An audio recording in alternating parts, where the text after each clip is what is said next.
Нагадай свое счастье. Здравствуйте, мои дорогие любимые. С вами снова Карина. И сегодня мы на канале Alive погадаем на желание. Вот такое Таро силы подсознания. Я эти карты сейчас тщательно изучаю. И в этой колоде есть гадание на желание. Но оно такое необычное гадание. Вот, поэтому мы с вами сейчас вот так развернуто 6 позиций погадаем на желание. Вот эти карты, они заряжаются, то есть мы над ними держим ладони, вы мысленно с ними соединяетесь, да, когда загадываете свое желание. И вот в каждой из 6 позиций я буду использовать эти 2 карты, чтобы на них выкладывать еще по 3 карты, которые скажут ответ на ваш вопрос, да или нет, то есть будет ли ваше желание.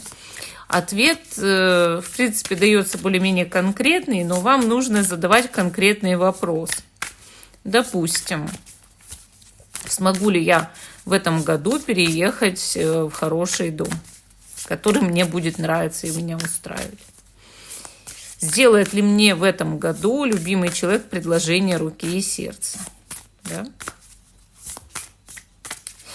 Первая карта покажет энергетику вашего желания. Положительная энергетику вашего желания, средняя какая-то, да, или отрицательная. То есть ваше подсознание, вот вы помните всегда, оно знает абсолютно все. Мы не можем из подсознания выудить вот эту всю информацию, которую оно все знает, да. И когда мы с помощью нашего подсознания выбираем карты, мы начинаем читать эту информацию, которая заложена в нашем подсознании. То есть оно знает прошлое, оно знает настоящее, оно знает будущее. У нас внутри реально заложено это все. То есть мы уже все знаем подсознательно, но не сознательно. И вся проблема каждого человека, вообще всего человечества, это не умение полностью объединить сознание и подсознание и подружить их, чтобы сознание могло читать информацию из подсознания. Поэтому мы и используем всегда с вами карты, потому что они каким-то образом, вот мы неосознанно, да, эти карты выкладываем, вы неосознанно их как-то выбираете, и мы эту информацию начинаем из подсознания выколупывать, да. Поэтому вы загадываете здесь 6 желаний. Запишите их на бумажке. Это могут быть вопросы про будущее, вопросы про настоящее, вопросы про прошлое. Любил ли меня когда-то по-настоящему этот человек? Вот как он осознавал, вот, что я тебя люблю, да? Я пока раскладывать буду камни. Потом, значит, заработаю ли я в будущем, там, не знаю, $1 000 000? Будет ли у меня доход 5000 евро в месяц? Там, через год, да? То есть указывайте сроки. Через год буду ли я зарабатывать в месяц 5000 евро? И так далее. То есть вот любые желания, но они должны быть какие-то реальные. И самое главное ко всему к этому, помните всегда, что ваше желание подсознание может воспринимать совсем иначе, чем ваше сознание. Если ваше подсознание воспринимает ваше желание отрицательно, это уже будет говорить о том, что оно против. Или что оно находится в диссонансе, это желание, с вашим подсознанием. И вам нужно будет менять ваше желание в будущем, раз оно уже его видит каким-то отрицательным или с каким-нибудь пороком. И надеюсь, что вы распределили желания. Те, кто еще не распределил, ставьте на паузу, распределяйте, потом переходите на свой тайм-код. Я эти желания убирать буду в сторону, потому что так получается, да, что нам нужно будет именно расклад делать на каждое желание, а не просто открывать карту. То есть первая карта вовсе не определяет, сбудется ваше желание или нет. Она определяет, насколько ваше подсознание вообще считает это желание каким-то нормальным или ненормальным. Да? Итак, первый Aqua Aura Quartz. И вот как выглядит ваше желание. Оно выглядит как стремление. Это очень хорошее желание. Ваше подсознание не против этого желания. Причем эта карта относится к картам-лестницам. То есть реально поднимает вас куда-то по лестнице наверх, это желание. И ваше подсознание вместе с этим желанием поднимается тоже наверх. Чувство идет такое, что что-то зарождается в вашей жизни. И очень часто вот такой вот светло-красный цвет символизирует любовь, влюбленность, симпатию. И само по себе желание, и настойчивость, активность, интерес в плане этого желания у вашего подсознания. Поэтому я так могу сказать, что ваше подсознание любит ваше желание. И оно не просто не против него, да? Оно сильно за него. Оно считает, что это желание в вашей жизни будет как можно более полезным. Теперь мы берем нашу белую и черную карту. Они называются «Свобода и страх». И мы держим руки над этими картами, а вы проводите свою энергию через мои руки глазами, чтобы зарядить эти карты. Чтобы мы поняли ответ на этот вопрос, да или нет. Теперь мы перемешиваем эти карты, оставшиеся. И выкладываем по 3 штуки на каждую. Перемены, изменения, урожай. Теперь на эту. Разложение, энергия и вызов. Такой храм мопса. Ой, не могу. Ну, давайте анализировать, да? Смотрите, у вас выпали карты со смешанным, так скажем, мнением. Почему? Объясню. Потому что мы здесь видим, да, перемены. Мы здесь видим, что действительно для того, чтобы вы достигли этого желания, нужно что-то менять, да, то есть перемены, изменения приведут вас к тому, что вы добьетесь этого желания. Но пока вы ничего не поменяете, у вас не получается добиться. То есть тут нужны очень активные действия, чтобы вот это желание сбылось.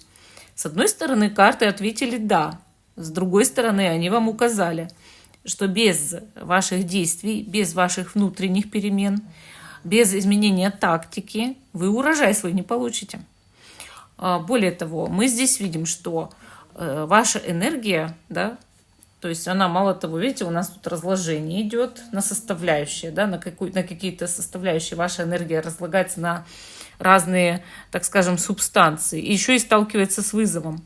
Причем это у нас на негативный аспект выпало, да. То есть вы буквально этого боитесь, что ваша энергия, вот как будто бы то, что вы делаете, натолкнется на препятствие. И да, это желание, скорее всего, касается будущего, а не вопрос о настоящем или прошлом. Потому что если это вопрос о прошлом, нужно было тогда действовать. А вы боялись, да? Если вопрос о настоящем, то нужно действовать прямо сейчас и срочно в себе что-то менять, чтобы это сбылось. А вот о будущем, да, у вас есть все возможности, но вы сами себя боитесь, потому что буду вкладывать энергию, а она обернется для меня негативом, да еще и натолкнусь на новые превратности судьбы. Понимаете? Причем вам мешает не подсознание, вам мешает ваша логика, здравый смысл. Мол, вот буду пыжиться, стараться, а ничего не получу. А вот вы так не думаете. Вам нужно действительно вот свое мышление менять, чтобы это получилось. А чтобы его изменить, нужно обратиться как раз-таки к своему подсознанию, которое очень хочет, чтобы это желание сбылось. И все шансы на то, чтобы сбылось, есть. Но если бы вы только решались, не боялись и шли вперед. То есть вкладывайте туда силы. Ну, вот такой интересный получился ответ по первой позиции. Я карты убираю обратно в колоду, чтобы вам всего хватало. А мы идем с вами к позиции номер 2. Вот сначала мы спрашиваем, да, вот у нас тут оранжевый кальцит, ваш камень, и мы спрашиваем, как ваше подсознание вообще относится к этому желанию. И то есть вообще, как видят высшие силы это желание, из чего оно состоит, да? Противостояние. Вот видите, как интересно получается.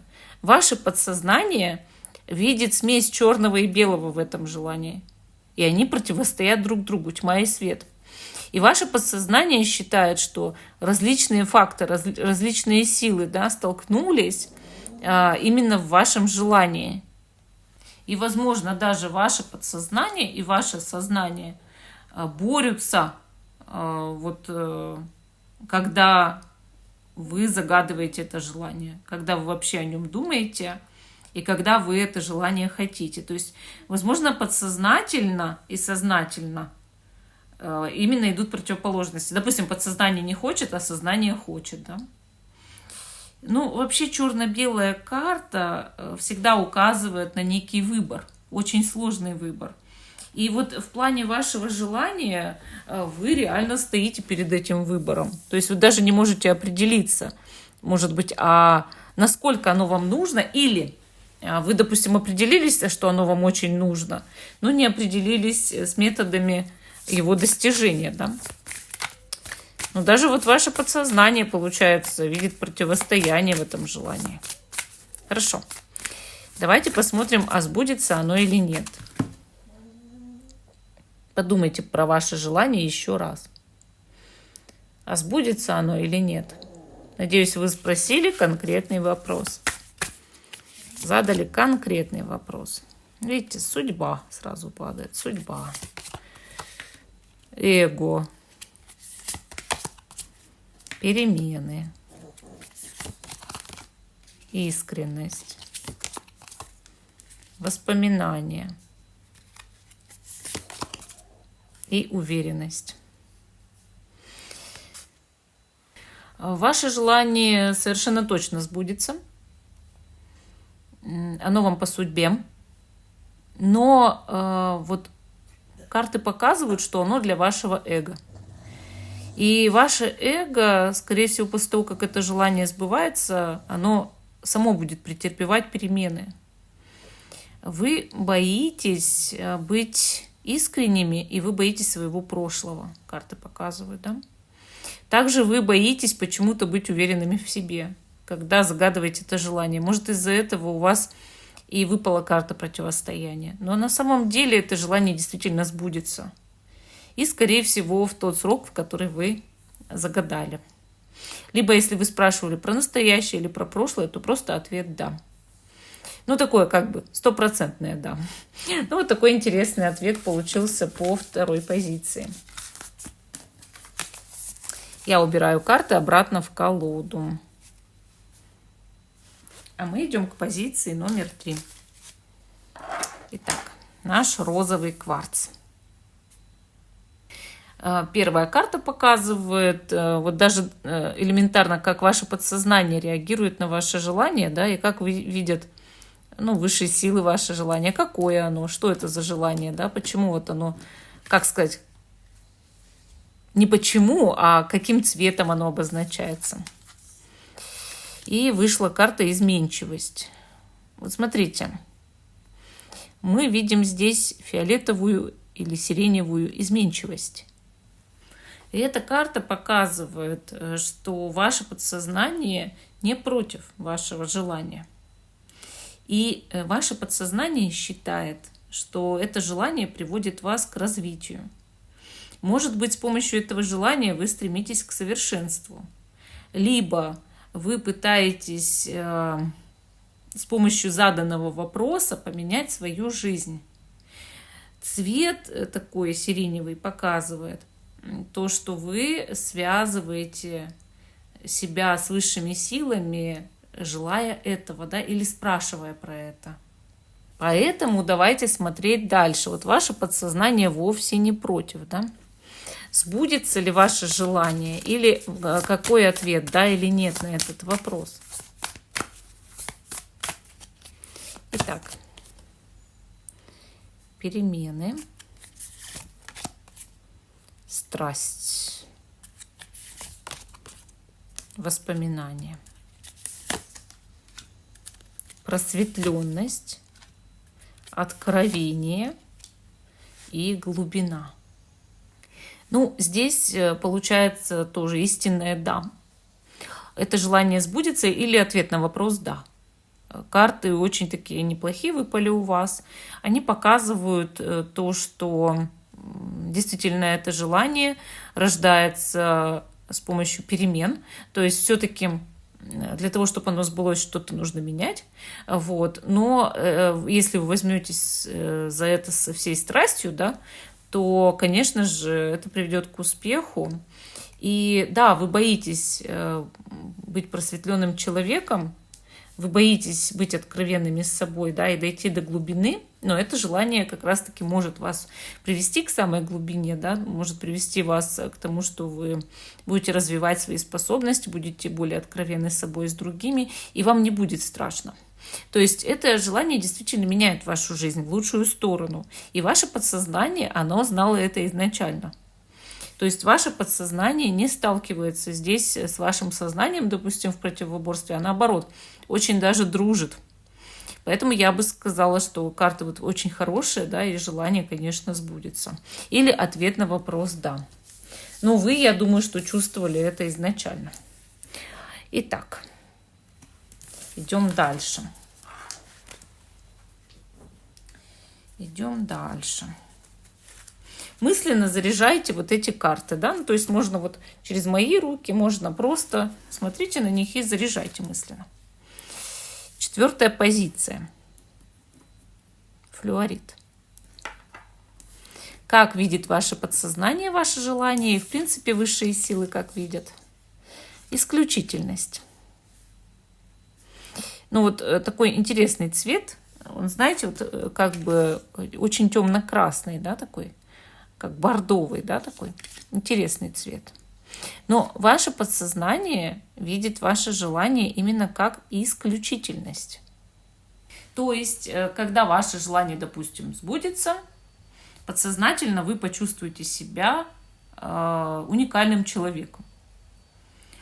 Может быть, вы будете восхищаться собой, или как будто бы это придаст вам уверенности в жизни, или вы будете, допустим, жить в роскоши, или станете, там, не знаю, аристократом. Понимаете? То есть ваше подсознание видит исполнение вашего желания именно в таком ключе, что вы сразу же поднимаетесь на гораздо более высокий уровень в своих собственных глазах и даже в собственном подсознании.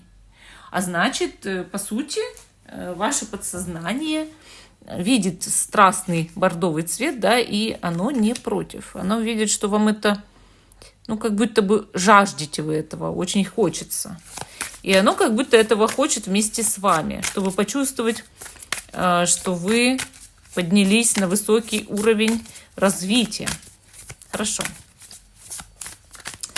Ваше подсознание не против. Давайте посмотрим, а сбудется ли это желание, да? Умеренность, радость, отдых, вызов, тайна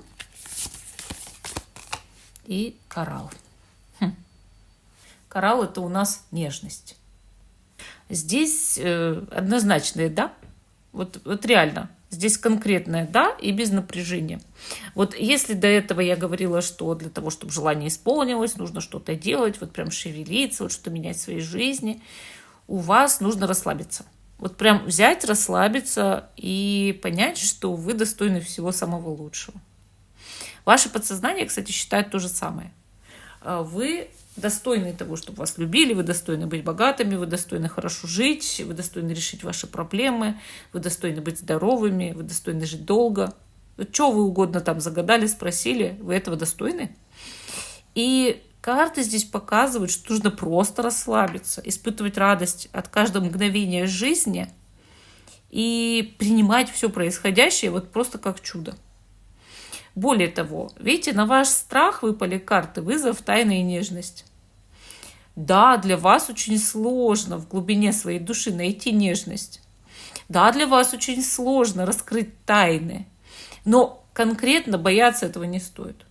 Хоть это и сложно, но вам нужно расслабиться, и все тайны сразу выйдут изнутри. И вы станете более любящим человеком. Человеком, который способен выражать свои чувства. И для других даже быть ну, таким загадочным, да, и иметь свой шарм. Но в целом это желание, конечно, сбудется. Без вопросов, без напряжения, да. Вы будете очень рады этому. Ну, такой интересный ответ. А мы идем дальше, мои дорогие. Мы идем дальше.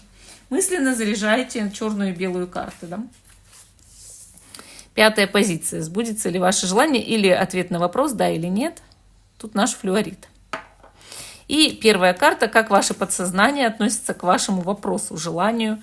И как видят вообще ваш вопрос высшие силы, да. Греза, не греза, греза. Греза. Ну, тут смесь цветов, как вы видите, да. И голубые, и фиолетовые, и синие такие оттенки. Но это греза. Греза – это мечта. То есть ваше подсознание видит ваше желание как нечто нереальное, как мечту, как сон. Буквально. Это карта столкновения. То есть ваше подсознание и ваше сознание сталкиваются по поводу этого желания друг с другом. Карта говорит о том, что это какая-то фантазия. Но с другой стороны, вашему подсознанию эта фантазия приносит расслабление, покой и, ну, даже, может быть, одухотворенность такую, ну, как вот, что вы поднимаетесь куда-то в высшие сферы вместе с вашим подсознанием, которое там и живет.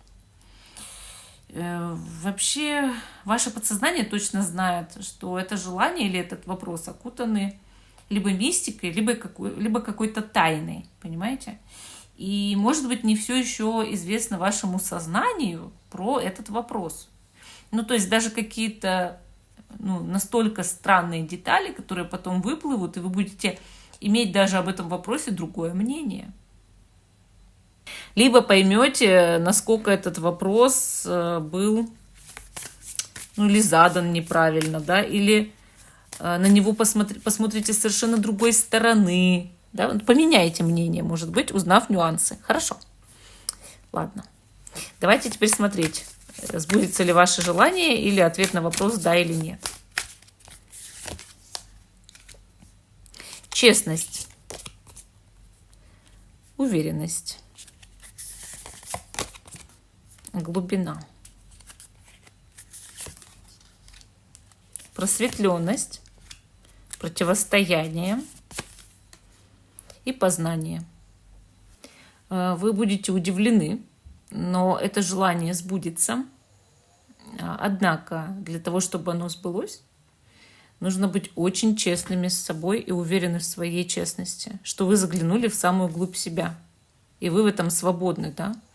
Вы боитесь того, что ваше просветление или ваше подсознание как раз-таки будут противостоять вашему познанию, да, вашему сознанию. И этот страх немножко мешает вам для того, чтобы исполнять то, о чем вы грезите. Но при этом, да, ответ «да», либо желание сбудется, но нужно как можно быть более кристально честными и уверенными в этом, да, в своей честности. Перед собой и с другими. Вот и все. Поэтому тут все получается, дорогие мои. Все получается. А мы идем с вами дальше. Поддержим опять руки, проводите через меня свою энергию, чтобы зарядить карты. Или глазами заряжайте. Значит, следующий у нас это халцедон. И первая карта – это как раз-таки ваше желание. Вот как его видит подсознание, против оно, не против. Как его видят высшие силы. Давайте смотреть. Ух ты, любопытство. Даже вашему подсознанию любопытно, да? На самом деле эта карта очень хорошая и светлая. Она показывает, что ваше подсознание точно видит желание, исполнение желания приведет к лучшему. То есть какие-то наступят в жизни перемены, появятся интересы, активируется ваша любознательность, появится оптимизм ваш, да? Может, вы станете более открытым человеком. И ваше подсознание ну, не против, да, ну не совсем против, что ли, вот так могу сказать. То есть, да, какое-то столкновение сознания и подсознания здесь есть, но не максимальное. То есть, на самом деле, ваше подсознание веселится, и оно не против. Скорее всего, даже знаете как, не против ваш внутренний ребенок. Вот когда вы думаете об этом желании, скорее активируется в подсознании именно внутренний ребенок. Ему становится любопытно и интересно. Понимаете? И ваше сознание, оно понятия об этом не имеет. Даже вот, как сказать, я не знаю, что вы загадали на 6-й вариант, пишите, да, но я вам точно скажу, что ваше сознание не подозревает, как реагирует ваше подсознание на это желание. И что оно активирует при этом внутреннего ребенка, и тому любопытно. То есть даже не подозревает мозг. Понимаете? Ну, давайте посмотрим, а сбудется ваше желание или какой ответ на ваш вопрос, да или нет. Чувство, тайна, воспоминание, познание, умеренность и эго. Карты говорят, что это желание сбудется, или ответ на вопрос «да». Но вы как будто бы, почему активировался ваш внутренний ребенок, почему ваше подсознание так реагирует, потому что вы об этом всегда в детстве мечтали. Или думали о чем-то примерно таком в детстве. И, скорее всего, просто вспомнили чувства, тайны и воспоминания. Да? Вспомнили, чего желал, скорее всего, когда-то ваш ребенок, внутренний ребенок, тот, который когда-то был обычным ребенком. Еще пока не внутренним, а вообще был ребенком. И потом вы забыли про это, а сейчас вы вспомнили и желаете. И карты говорят, что сбудется это желание, но для этого нужно научиться общаться с вашим внутренним ребенком, вообще общаться с детьми, понимать их, чтобы понять своего внутреннего ребенка, подружиться с ним в медитации, успокоить его, если его что-то беспокоит, поиграть с ним, если он хочет играть. Вообще, видите, у вас страх идет по поводу познания, умеренности и эго. Почему? Потому что вы, скорее всего, боитесь, в принципе, перед людьми прослыть эгоистом. И прослыть человеком, который слишком много чего хочет, чтобы его не осуждали. Вот вам этот страх надо убирать. На самом деле желание сбудется. Просто нужно даже, помедитировать, покопаться в себе, поманифестировать, разрешить себе, и все будет хорошо. Вот такой интересный ответ. И пишите, пожалуйста, мнение об этом раскладе, пишите мнение об оракуле. Хотите ли вы еще каких-нибудь интересных раскладов на этом оракуле? Если понравилось, ставьте лайк этому видео. Пишите, какие желания вы загадывали, если вам не жалко. И до новых встреч!